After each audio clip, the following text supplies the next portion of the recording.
When farmers or ranchers in the U.S. face tragedy, others in the industry are quick to help. That mentality of farmers helping farmers is also happening in Ukraine. Clinton Griffiths reports on how support is rolling in from across the globe. The images of destruction and devastation litter the Ukrainian countryside.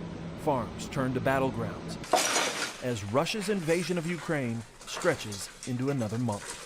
I was supposed to be flying out from Kyiv Boryspil airport on the night of the attack at 9 a.m. with a group of Ukrainian farmers to Costa Rica. Roman had a career giving agricultural tours in Ukraine and around the world. That changed in an instant.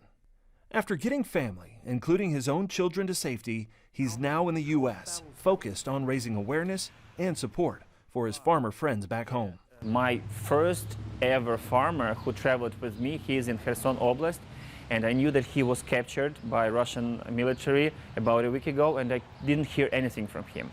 So he answered to me, "Roman, I cannot talk long, you understand why, I am safe, we are trying to work." But work has been difficult in places. He says agriculture infrastructure, equipment, and even fields have been targeted. Territories that were under occupation but got freed up, they have a huge risk of their mines. Landmines and munitions are everywhere. When the farmer goes into the field wearing this bulletproof vest and the helmet in the tractor, knowing that there might be a mine, but he's still going and planting. Why? Because he knows that he needs to pay to land plot holders to pay this money for the rental of the land, because they will also depend upon him.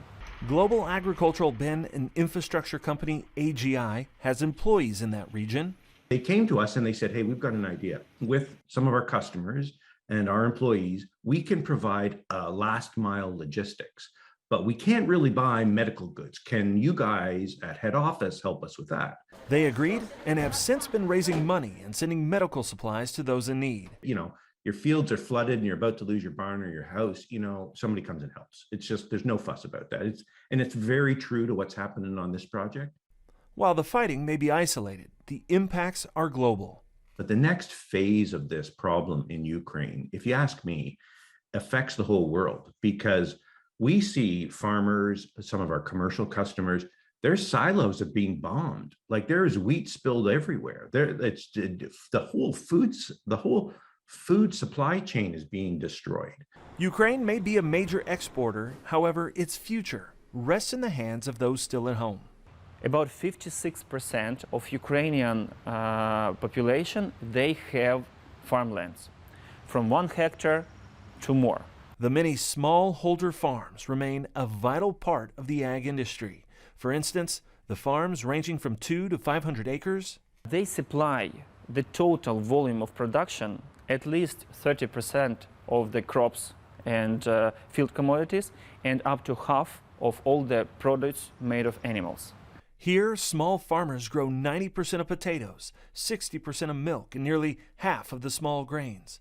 Roman says they will be the ones that provide food when villagers return to rebuild. It's also why he's raising money and awareness. They are actually the second battlefield, the farmers. So the first are the military, and these people, they are the second. They will be the ones to whom we will come next month and give us something to eat. Food is essential to sustaining life and ultimately the key to rebuilding its future. Thanks, Clinton. To learn more about what these organizations are doing, go online to the addresses on your screen. They are World to Rebuild Rural Ukraine and AGI's Step Up for Ukraine. And we'll have those links on our website as well at agweb.com. All right, up next, can solar farms and agriculture coexist? John Phipps joins us next. How much land will be lost to solar power?